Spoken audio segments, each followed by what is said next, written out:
Welcome to the Marketing Mortgages Social for Brokers podcast. Today, I have with me somebody who I have honestly been trying to get onto this podcast for quite a while now. And he's a very busy man, and he's somebody who's very well known within the industry and has an impeccable dress sense. And if you're watching on YouTube, you'll know exactly who I mean. We have the man who is omnipresent is the perfect word. You see him absolutely everywhere at the minute, and is a true gent in the industry. We've got Anthony McCulliam from Bolt Mortgages. Now, Bolt Mortgages, I'm going to give you a bit of a background to these guys. They're one of the leading mortgage brokers in Essex. They've got nearly 400,000 likes on TikTok, nearly 50,000 followers on TikTok, and I've got 318 five-star Google reviews. And he does that all with a team of 10 staff. And his goal, if you've ever seen any of his content, is my personal opinion of looking from the outside in, is to give mortgage advice without the fluff. He's straight talking, and that's exactly what he's going to be talking to us about today. We're going to get a masterclass on what it makes to make a business successful, how processes can change a whole approach, and what he does to generate up to 30 leads a month through his TikTok. But that's just one channel that he uses to generate leads. So we're going to talk about all these different revenue streams that he has. But Ant, welcome onto the podcast, mate. Hello, Chris. How you doing? Some introduction now. I'll show this to my girlfriend, letting her know how amazing I am. Apologies, I'm calling you Ant, and I know it's Anthony, so that's my faux part. Yeah, it's good to have you on. I listen to this podcast quite a lot, so it's nice to finally be on it. Oh no, awesome! Thanks for coming on, Matt. And I know you're a busy man, so I know you've reserved some time today, so really appreciate it. And I know the people that are listening will have seen you and gone, I'm tuning into this. So if you are listening on your desk, get a bit of paper, write down some of these notes, because I know some of the stuff Ant's going to come out with today is going to be phenomenal. So before we get started, Anthony, please give us a bit of a background, how you started and how you got to where you are today. Yeah, of course. So first of all, I suppose at the beginning of my financial career in the finance industry, I started with Nationwide. Prior to that, I could barely hold a job down, to be fair. I was probably sacked from about 10 jobs up to that point.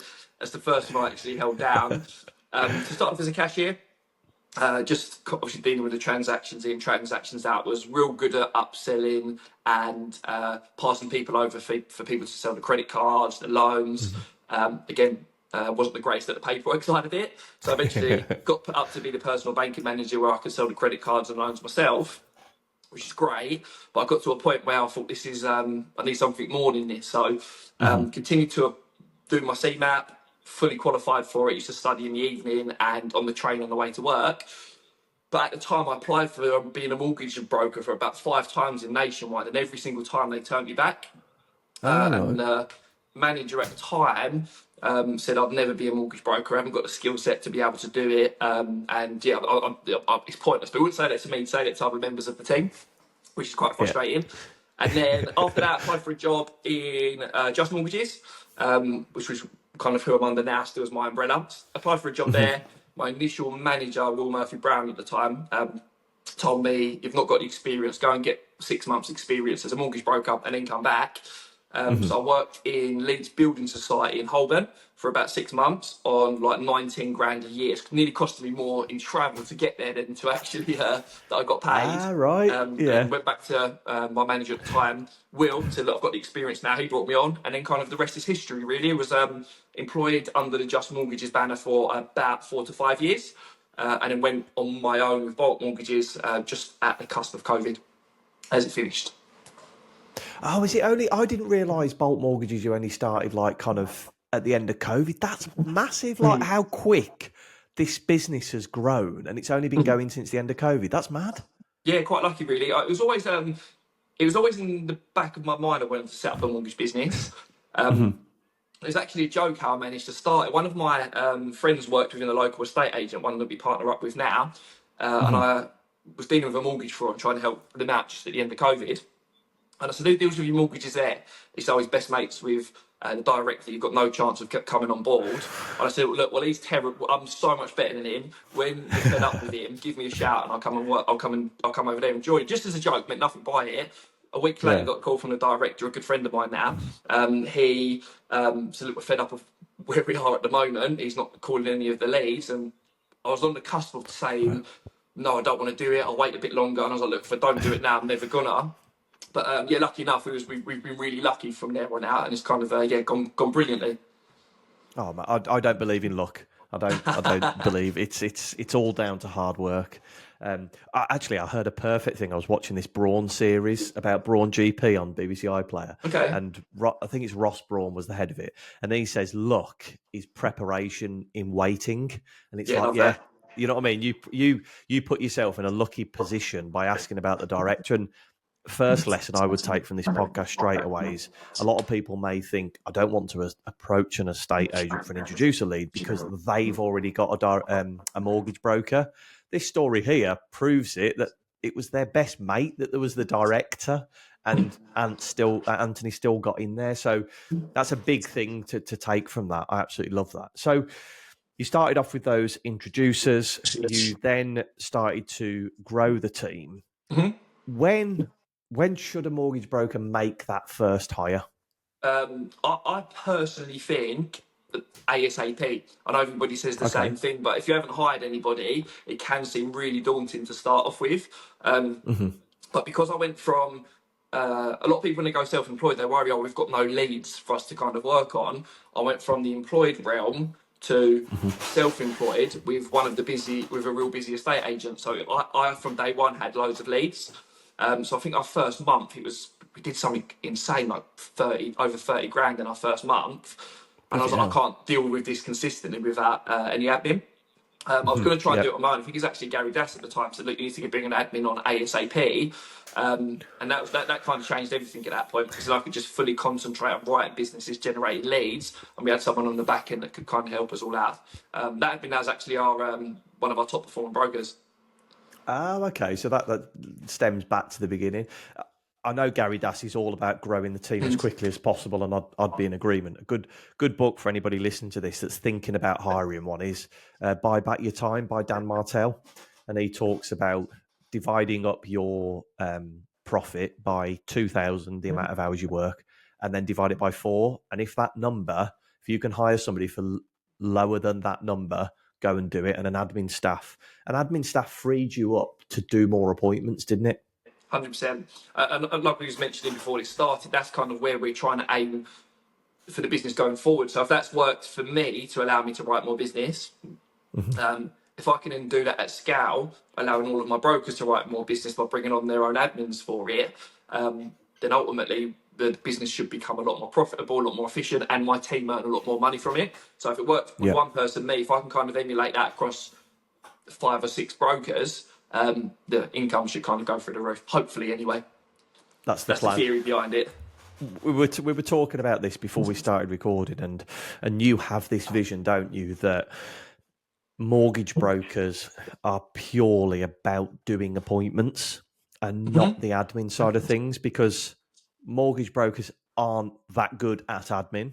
But having a great admin on board can enhance a mortgage broker. Can you talk about how you're thinking of setting all that up, please, Anthony, just to give people an insight of what you're doing? Yeah, of course. So we've actually got a team meeting. So we've recently gone from at the beginning of the year we had 1 admin. We've now got 3, and we've got an interview with another one in a couple of weeks' time. So plans to have 4 of them. But in middle of December, we're getting all of the brokers and the admin in a room. And we're going to just kind of explain what the plans are for the business, what we want to do going forward, because it's all well and good me creating a process that I think is going to work, but we've got some real smart people in the business that are going to be able to say, actually, do you know what, this should happen at this point, and that should happen at that point. So coming the 16th of December, we're all sitting down for the day. We're going to jot the whole process out from the beginning all the way through to the end.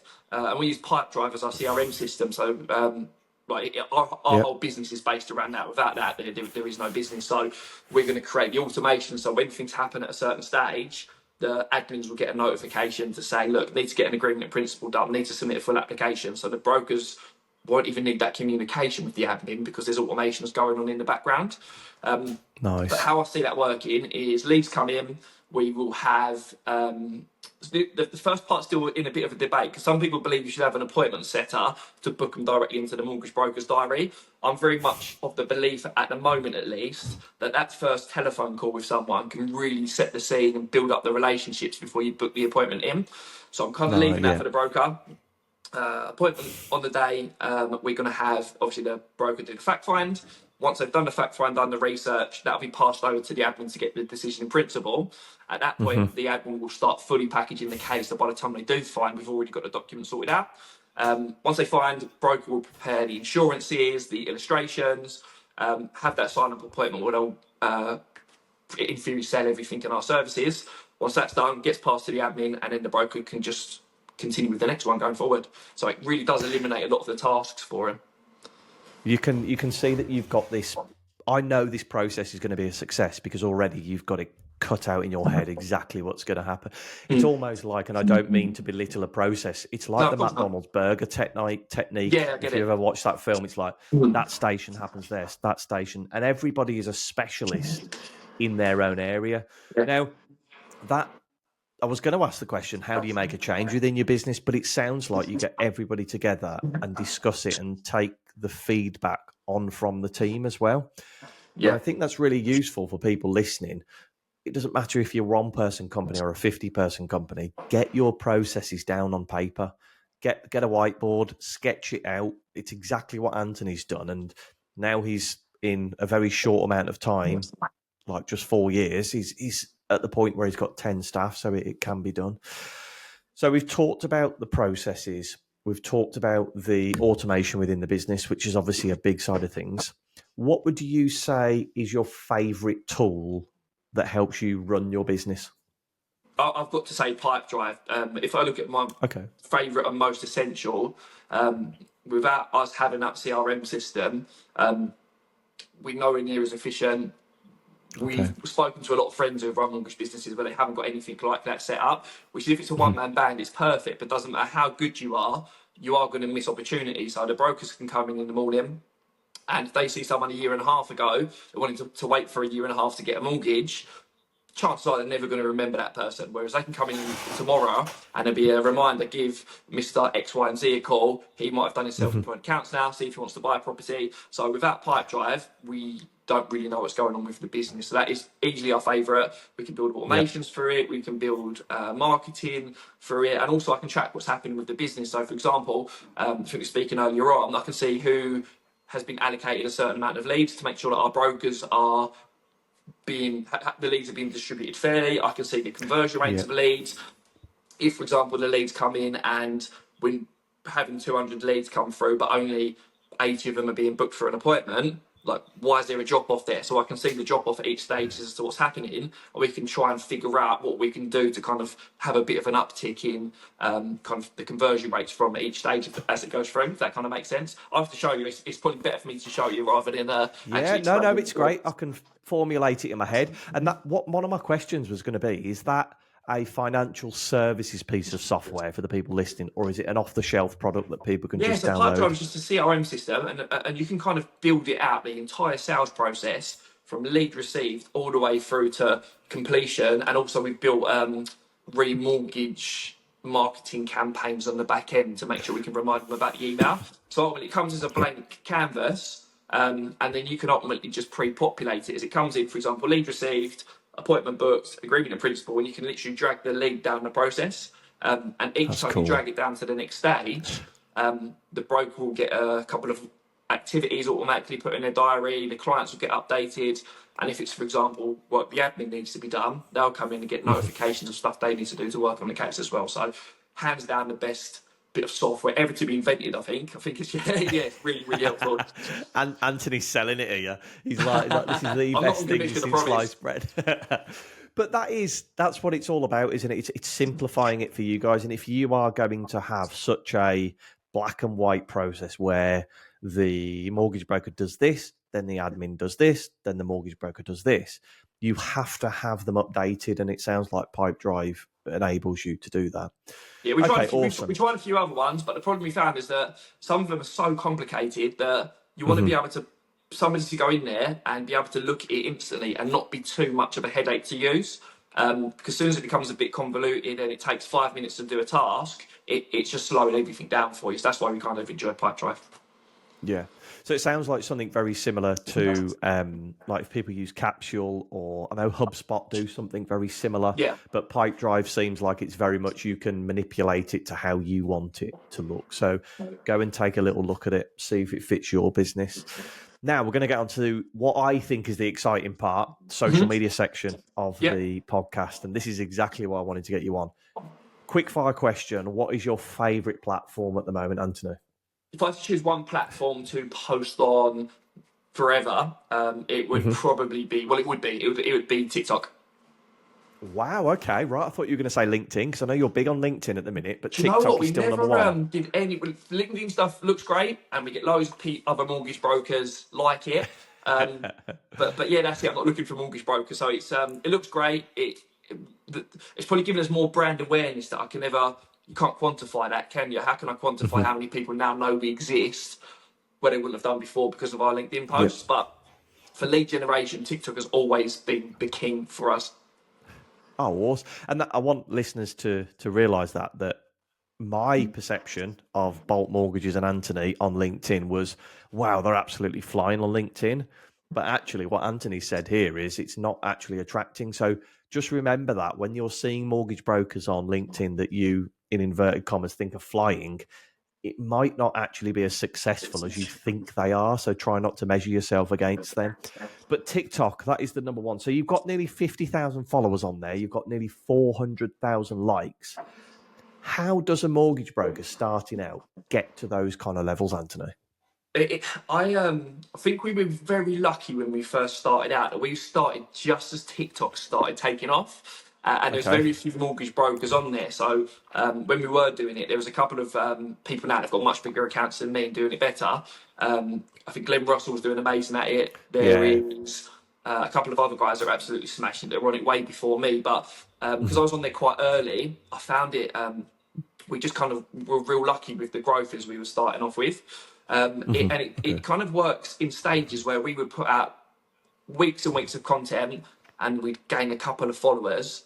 And then all of a sudden you'd have one viral video and it would jump up 5,000 followers. And then it would happen again. And then all of a sudden we'd have another video that would jump up another 5,000 followers. So it's not being like linear growth. It will be certain at a certain level. We have a video that goes viral and then all of a sudden you have a massive, huge increase on your account.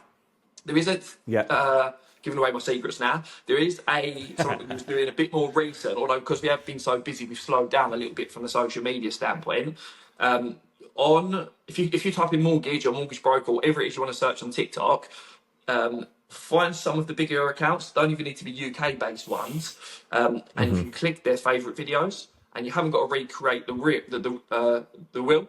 They've been successful for a reason. And when you look at some of the Yeah. people that have got some amazing mortgage content, like they might have one video that they've rehashed a different way 5 or 6 times. So just have a look at. Yeah. Awesome. So, really good that there's a few tips there for anybody that's looking to get into TikTok. Go and find some of the most favorited videos. I think another good one that I found is if you search creator search insights in the bar at the top and you click, it's a tool from TikTok. And if you press that, it shows you something called Content Gap.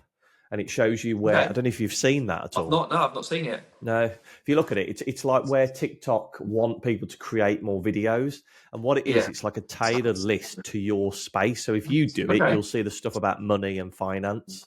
Yeah. So that's Nice. another good one for ideas. So how do you come up with your ideas for TikTok videos to start with? So I think I suppose this can also lead into another tip for people. So when we first started the TikTok account, me and Jody at the time, who was the admin, we went through. We pretty much just sat down for an hour and was like, right, if I was looking at buying property, a lot of the stuff we was doing at the time was for first time buyers. Mhm. What ideas have you got? What would people want to know? And then we just probably spitball about 150 ideas out. How much can you God. borrow? How much is the stamp duty? And we just spent there was no wrong answer. We just wrote all of them down. I think we put it onto like an Excel spreadsheet, and then there's loads of Yeah. spin-offs that you can do for that. So, for example, how much you need to earn to buy a property at 150,000. You can do it for any number, 175, 200, 250, a million. And what we've actually found is that those kind of videos have been our best performing. And if you just kind of jot down those 150 ideas, it will probably take you an hour to 2 hours maximum. It's quite fun.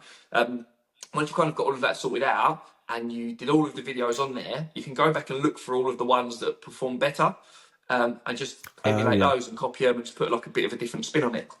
That's kind of what we found. That's what I works really well. like, what you said about the content early, is you don't have to reinvent the wheel, because there's only so many questions you can answer on social media. But like Anthony said there, if you do a video that says, how much do I need to earn to buy 150 grand? You can then do one, how much do I need to for 200 grand, 250, 300, if it performs well. So don't think that one idea only has to be used for one post, because Anthony's proven it there. You can use it for loads of different types of content. So you've got the ideas. We're now ready to record a video. Are there any best practices that you found work for you when shooting a TikTok video? When I first started, because there was only two of us in the office, I'd get in half an hour before, and I'd do one in the. I made a pledge when I first started. I'd do one in the morning, and I'd do one before I go home. And it was fine then, because I wasn't as busy. I could do a video in the morning, easy. Do one in the afternoon, absolutely no problem at all. And then as I started adding more and more staff on there, there's more demands on you. You're still writing business yourself. You just haven't got the time to kind of deal with it. So what I try and do now, although like I said, we've had a huge influx of leads from introducers, so we haven't done as much on the social media till we can build the processes out on the back end. But what I do now is I'll book a whole day out of my diary, and I'll just do as much as I possibly can in that one day, because otherwise I find it really hard to kind of get them done. Which is probably why when you see me on the videos, I look like I wear the same suit or shirt and tie all the time. It's because I kind of do all the videos in one go. You do like get one day, and that's a good way to focus your time, isn't it? Because you're not bouncing from thing to thing. Now, these TikTok videos are generating you 25 to 30 leads per month. But what I'd like to understand from you is, what I want the listeners to realize is, you don't just rely on TikTok, do you? You've got so many different ways that your business comes in. And I just want people to realize TikTok's not the answer. And I think a lot of people may think that it is at the moment, but can you kind of do a bit of a deep dive into where your leads come from, please, Anthony? Yeah, of course. So it's very easy, because I've done it myself. When you look at businesses, a good one, for example, a mate of mine, Alex Kerr, has got the best YouTube channel for mortgage brokers. Like, there's no one better. The way he does everything is so good. But when you look at him, like, he must be running his whole business from TikTok, YouTube. I'll try and do some of that, and then you don't get the leads straight away, and you get a bit frustrated, and then you go, well, there's someone else doing amazing on TikTok. If I can do amazing on TikTok as well, then we'll get all of the leads in. But from my personal experience, a lot of the people say, oh, you do loads on social media, you must be doing really well. I'd be very surprised, especially as of recent, have been a bit quieter on it. Probably less than between 5 to 6% of our business comes from social media. A lot of the other stuff is from actual closed business. We've got relationships with some amazing estate agents, like real good estate agents. We have a couple of commercial brokers who pass the standard traditional buy-to-let stuff over to us. So most of our business comes from recommendations, referrals, but ultimately I'd probably say 70% of our business comes from introducers. And this is this is something you can't also, it's not tangible, you can't monitor it. Sometimes I'm doing all of this social media stuff, and I look on a return that I'll get from, I'm doing X, Y, and Z on social media. This is how many leads we get. This is how much business we're getting from it. But the stuff that you can't actually monitor is the brand awareness. So when we have got a couple of new estate agents on board recently, again, I can't link it directly to our Instagram, but these are people that I've had conversations with Instagram in the past. I've engaged with their content. They've seen our stuff. So when we are trying to get them on board to work alongside them, I'm not a stranger. They've seen a lot of our stuff already. So can't monitor it. I can't pinpoint it down to that's definitely what it is, but it definitely helps. That's it. And that's what I was going to say. The estate agents are checking you out on social. The way I liken it, and I've done this on a podcast before, is if you think of your area, your town, as a little mini town, and you've got all the audience walking around in that little town, and you think there's 100 billboards in that town. If you've got 90 of those billboards, those people are much more likely to see your business. If you've only got 10 billboards, they're a lot less likely. That's your social media post. The more billboards you can put up in your local town, which are social media posts, the more likely people are to notice you. And it's not just direct leads, it's the estate agent, the accountant, the IFA, the commercial broker that are like, do you know what? That bloke from Bolt seems quite decent. I'm going to drop him a message and maybe send him a couple of leads. That's how it all starts. And I'm glad you said that. It's that brand awareness rather than that, right, what's my ROI on that particular post? Yeah, and I'm very bad at trying to monitor everything from that perspective. Right, I've done this many leads. This is how much you get from TikTok. Well, that's our best because it does this, this, and this. But there's some things that just can't be. There's some things that can't be monitored or can't be measured. Yeah, and I think exactly. that kind of stuff is one of them. Awesome. I love just wanted people to understand there's so much different stuff. And you've had a go with Google and SEO and PPC. How are you getting on with that type of stuff at the minute?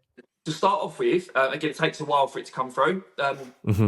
Really good. Like it's started to really take off for us as a recent. We're starting to rank first page on a couple of search terms, which is obviously amazing what you want to do. But the Google ads, I've tried running paid ads on Facebook, and the problem I had, I think I was running them at the wrong time.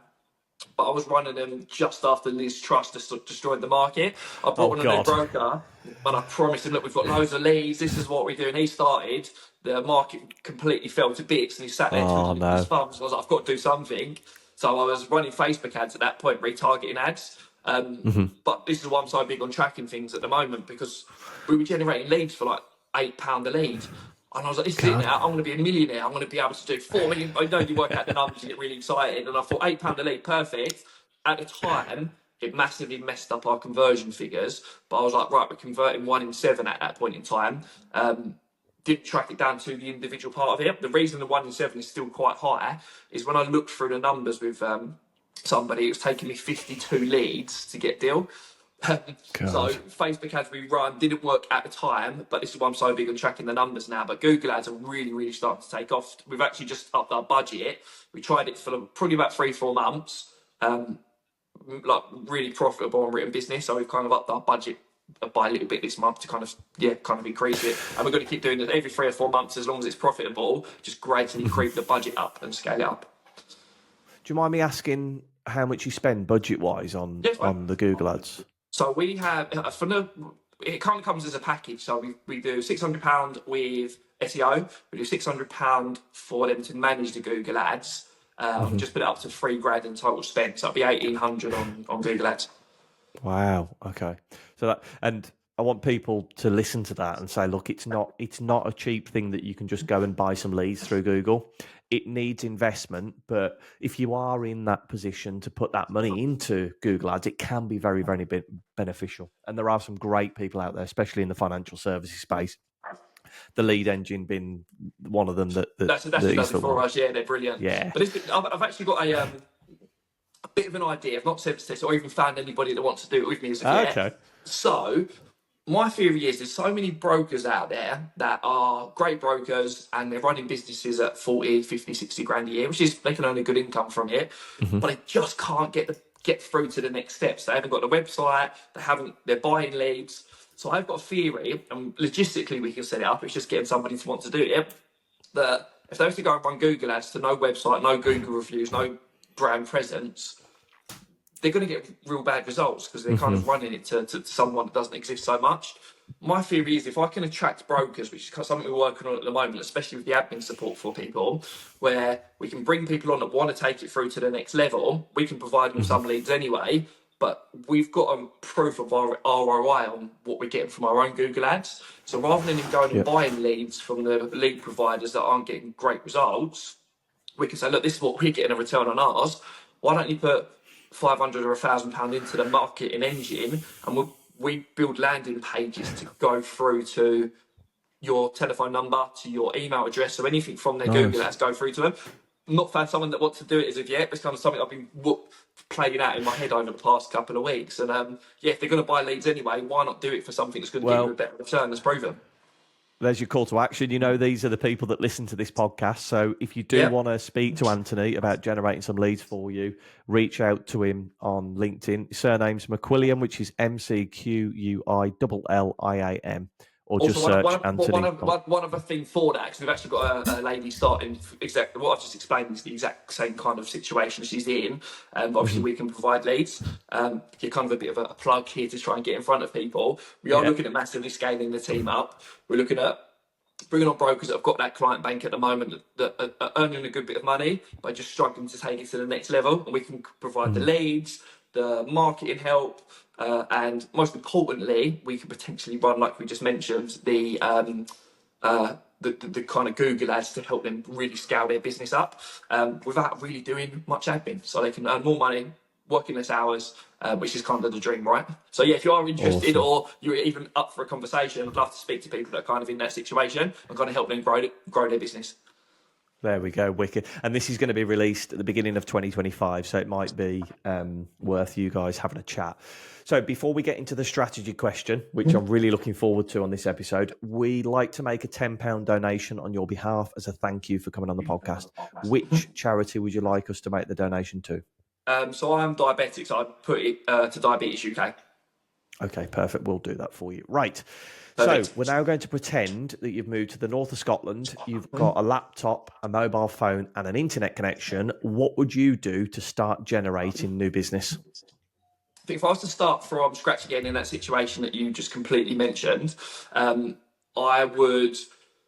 be very proactive. If I had no leads, I had no way of generating business, I wouldn't even need the mobile phone. I would walk straight into local estate agents. I'd have a conversation around what I have, my experience, what I've done in the past, what the pain points are for a lot of estate agents, because we've done quite a bit of market research around that.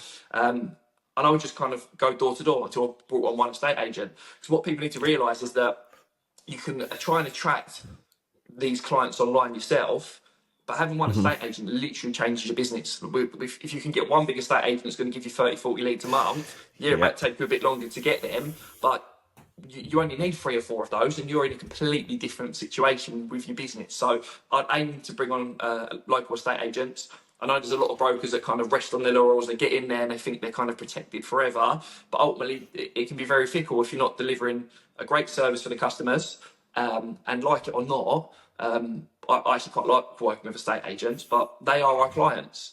So the way we look at it, we've got clients that we help out with mortgages, but I view the estate agents as our customers as well. And if we can offer a better service, we can give them better value, we can help them out more money, why would they not want to work with someone if someone's really giving them a bad service? So as long as we view them as a customers and kind of went out and picked on the pain points and spoke to the local agents, I think if I spent a couple of weeks doing that, there's no way you can't bring someone on. Love that. I think that's, considering this is a person who's massive on TikTok, hasn't really talked about social media. It's all about getting out there and generating these relationships that are going to be so lucrative further down the line.